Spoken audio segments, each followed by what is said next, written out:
Mes chers élèves, mes chers lycéens, bonjour, j'espère que vous allez bien. Dans cette séance qui est destinée aux élèves de première année secondaire, tronc commun, sciences et technologies, on va découvrir ensemble un nouveau type de texte.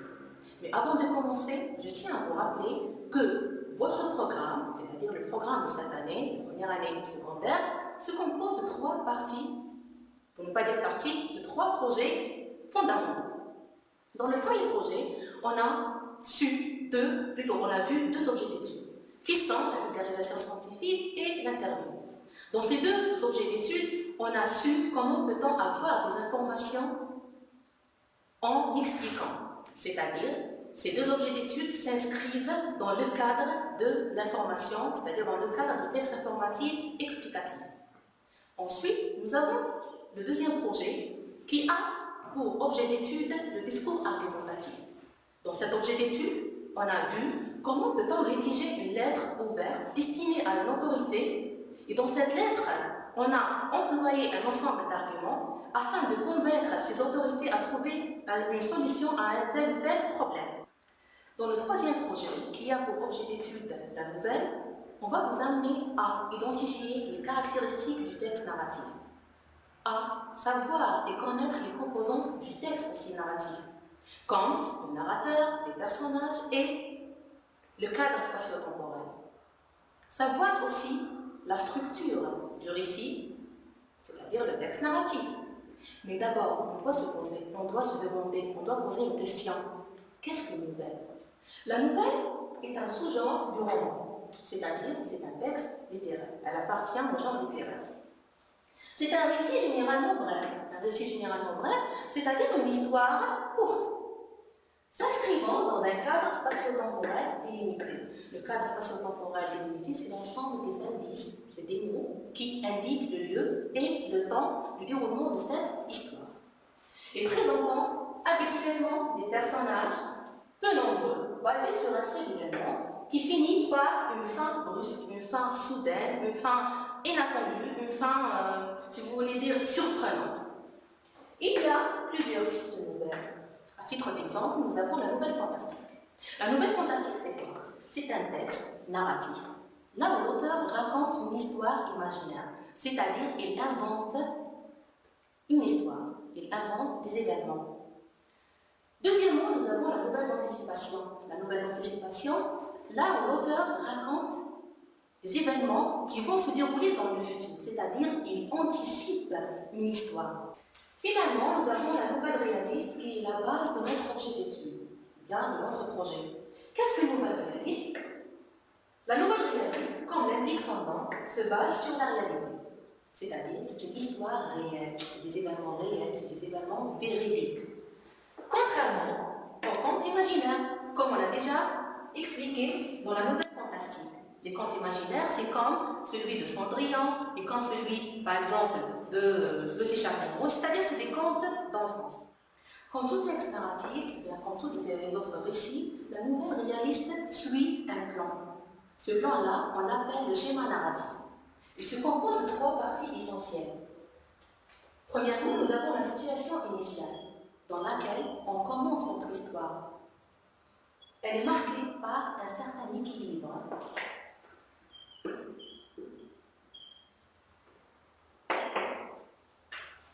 Bien une certaine stabilité. Deuxièmement, nous avons le déroulement des événements. Le déroulement des événements vient juste après l'apparition de l'élément perturbateur. Ou bien on peut l'appeler l'élément provoquant, ou bien l'élément modificateur.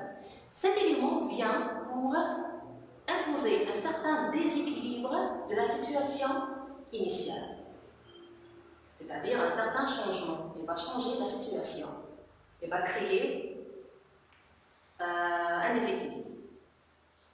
Ensuite, nous avons les actions qui sont l'ensemble des événements qui viennent, bien qui se déroulent juste après la manifestation de cet élément perturbateur.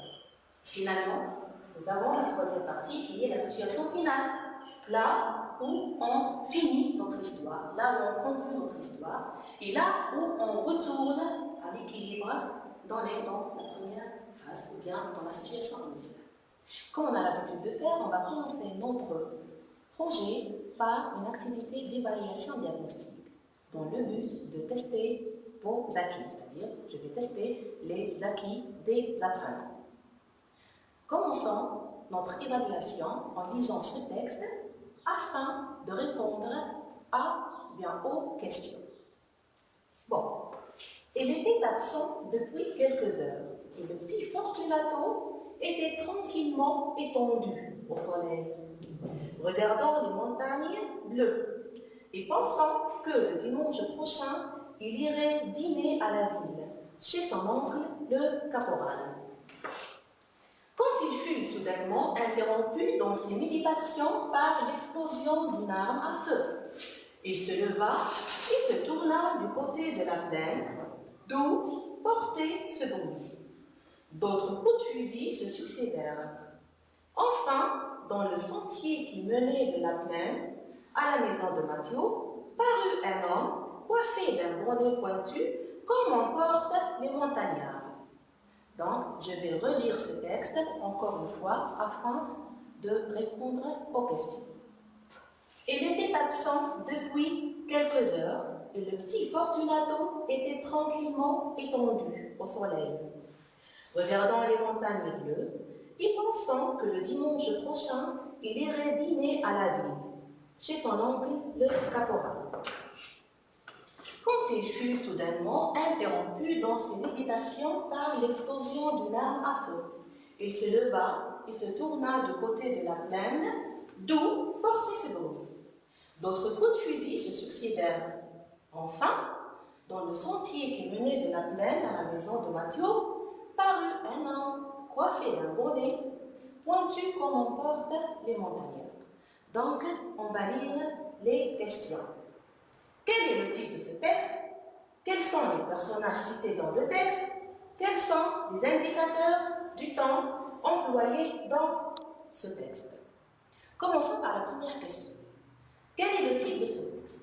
Ce texte s'agit d'un texte, ou bien il est de type explicatif, ou bien argumentatif, ou bien narratif. Donc, d'après les phrases employées, d'après les verbes, il s'agit d'un texte narratif. Donc, ce texte est de type narratif.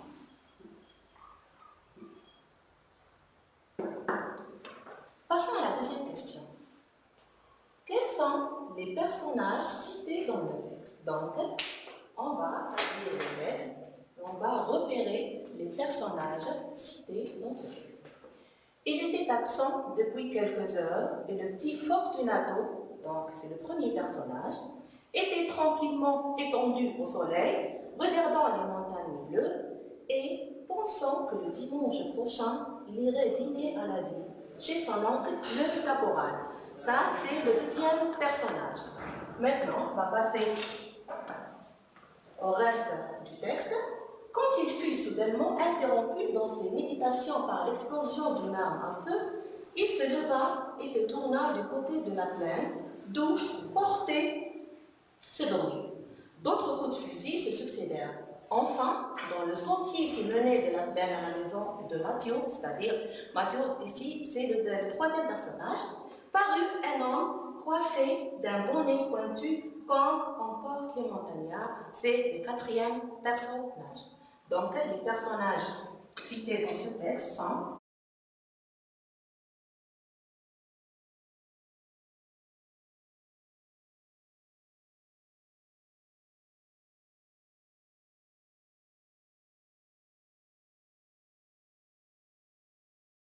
nous avons Fortunato,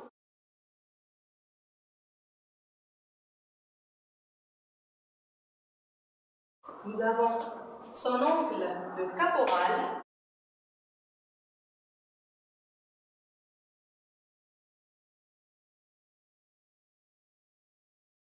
nous avons aussi Mathieu,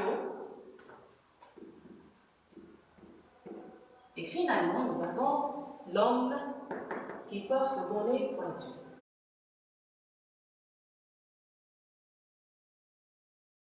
Pour la dernière question, la troisième question, quels sont les indicateurs du temps employés dans le texte? Bon, on va relire le texte encore une fois. D'accord? Il était absent depuis quelques heures. Depuis quelques heures, donc c'est un indicateur de temps. Depuis, nous avons depuis quelques heures. Et le petit, Fortunato était tranquillement étendu au soleil, regardant les montagnes bleues et pensant que le dimanche prochain, ça indique le temps, le dimanche prochain, il irait dîner à la ville, chez son oncle le caporal. Quand il fut soudainement interrompu, donc nous avons quand et nous avons soudainement interrompu dans ses méditations par l'explosion d'une arme à feu, il se leva et se tourna du côté de la plaine d'où portait ce bruit. D'autres coups de fusil se succédèrent. Nous avons aussi enfin, dans le sentier qui menait de la plaine à la maison de Matteo, parut un homme coiffé d'un bonnet pointu comme en porc montagne. Donc, les indicateurs de temps employés, les indicateurs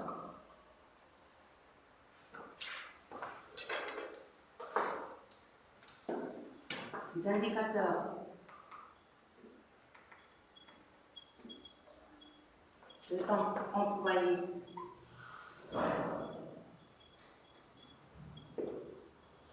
dans ce texte sont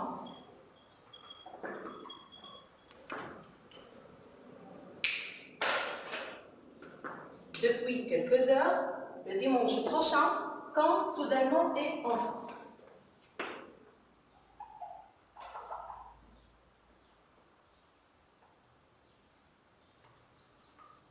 Depuis quelques heures,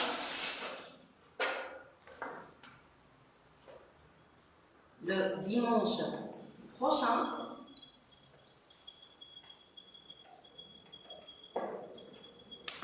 quand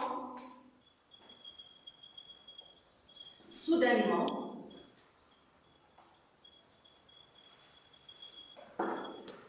et enfin. On va entamer l'activité de compréhension de l'oral afin de développer l'écoute chez l'apprenant. Mais avant de commencer, je vous invite, mes chers élèves, à écouter attentivement le texte qui s'intitule « Robert et la pêche » afin de répondre aux questions. Maintenant, mes élèves, prenez vos cahiers pour prendre note. Robert et la pêche. Robert passait ses vacances d'été au bord de la mer, comme d'habitude. Le matin, il partait pour la plage qui se trouvait juste devant la maison qu'il avait louée. Un jour, il décida d'aller à la pêche au crabe. Il prit un panier, se dirigea vers les rochers que la mer découvrait complètement quand elle est basse, comme ce matin-là, et commença sa pêche. Il était si absorbé par sa tâche qu'il ne se rendit pas compte à quel point il s'éloignait du rivage. Soudain, il vit que la mer était en train de remonter et qu'il ne pouvait plus regagner la plage. Alors, il se mit à crier et appeler à l'aide. Heureusement, un pêcheur l'entendit et vint le sauver avec sa barque. Après cette mésaventure, le reste des vacances se passa tranquillement sur la plage. D'après cette première lecture, on va essayer, mes chers élèves, de répondre ensemble à la question de la première écoute. Ce texte est de type explicatif, argumentatif ou bien narratif. C'est-à-dire, de quel type textuel s'agit-il? D'après les caractéristiques et la structure des textes qu'on a vus pendant le premier et le deuxième projet, on peut dire que notre texte s'agit d'un texte narratif. Car on trouve des indices spatio-temporels indiquant le lieu et les temps de déroulement des événements, ainsi des personnages. Robert et la pêche. Robert passait ses vacances d'été au bord de la mer, comme d'habitude. Le matin, il partait pour la plage qui se trouvait juste devant la maison qu'il avait louée. Un jour, il décida d'aller à la pêche au crabe. Il prit un panier, se dirigea vers les rochers que la mer découvrait complètement quand elle est basse, comme ce matin-là, et commença sa pêche. Il était si absorbé par sa tâche qu'il ne se rendit pas compte à quel point il s'éloignait du rivage. Soudain, il vit que la mer était en train de remonter et qu'il ne pouvait plus regagner la plage. Alors, il se mit à crier et appeler à l'aide. Heureusement, un pêcheur l'entendit et vint le sauver avec sa barque. Après cette mésaventure, le reste des vacances se passa tranquillement sur la plage. Après la deuxième lecture, on va essayer, mes chers élèves, de répondre aux questions de la deuxième écoute. Donc, on va commencer par la première question. Où se passent les événements de cette histoire? C'est-à-dire, quel est le lieu de déroulement de ces événements? D'après le texte, le lieu, c'est sur la plage, c'est-à-dire, les événements se passent sur la plage. Donc, voilà les événements se passent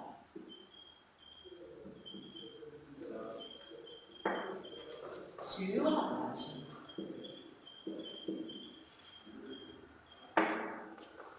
Passons à la deuxième question. En quelle saison se déroule cette histoire? C'est-à-dire, quel est le temps de déroulement de cette histoire? Donc, revenons à notre texte encore une fois. On peut dire que voilà, ces événements, bien cette histoire se déroule en été. D'accord? Donc, cette histoire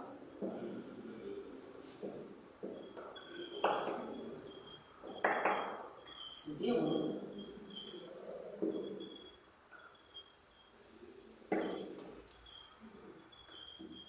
en été. Voilà. Pour la troisième question, quels sont les personnages de ce récit? C'est-à-dire, qui sont les acteurs de cette histoire? Selon le texte du jour, les acteurs de cette histoire, ou bien les personnages de ce récit, sont Robert et le pêcheur. Les personnages de cette on a bien de ce récit, on va dire cette histoire, de ce récit, sont, nous avons Robert et le pêcheur.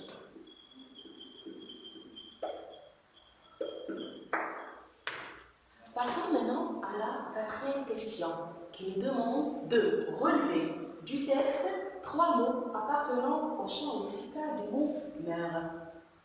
Dans ce texte, on trouve le mot « vacances », voilà. Nous avons le mot « vacances ». Nous avons aussi le mot « plage ». Nous avons le mot « pêche ». Ainsi, d'autres mots comme le pêcheur et comme le rivage, comme été. Donc, tous ces mots-là indiquent ou bien appartiennent au champ lexical de la mer. Maintenant, les élèves, je vous invite à écouter pour la dernière fois le texte Robert et le pêcheur. Robert et la pêche. Robert passait ses vacances d'été au bord de la mer. Comme d'habitude. Le matin, il partait pour la plage qui se trouvait juste devant la maison qu'il avait louée. Un jour, il décida d'aller à la pêche au crabe. Il prit un panier, se dirigea vers les rochers que la mer découvrait complètement quand elle est basse. Comme ce matin-là, et commença sa pêche. Il était si absorbé par sa tâche qu'il ne se rendit pas compte à quel point il s'éloignait du rivage. Soudain, il vit que la mer était en train de remonter et qu'il ne pouvait plus regagner la plage. Alors, il se mit à crier et appeler à l'aide. Heureusement, un pêcheur l'entendit et vint le sauver avec sa barque. Après cette mésaventure, le reste des vacances se passa tranquillement sur la plage. Après la dernière lecture, on va répondre ensemble aux questions de la troisième écoute. De la troisième écoute, c'est-à-dire de la dernière écoute. Bon, on va commencer par la première question. Devant le danger, Robert lisait une cri, lançait des cris ou bien piqua une crise. C'est-à-dire, que fait-il devant le danger? C'est-à-dire, Robert, qu'est-ce qu'il a fait devant le danger? Bon, on va choisir la bonne réponse. En écoutant notre texte, nous avons trouvé l'expression « il se mit à crier ». Donc, la bonne réponse, c'est quoi? C'est que Robert lançait des cris. Donc, je vais la recopier.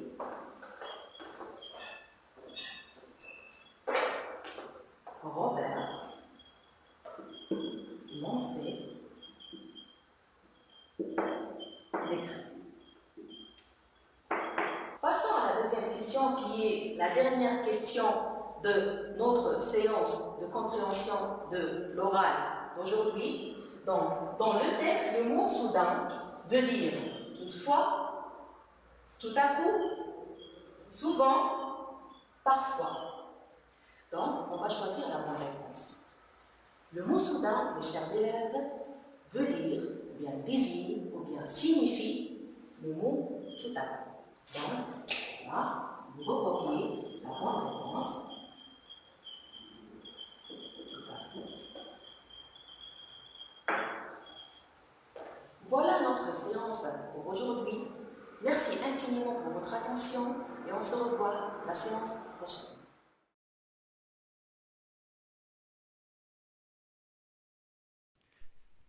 شكرا على المشاهدة. لا تنسوا الاشتراك في القناة، الضغط على الجرس، الإعجاب بالفيديو.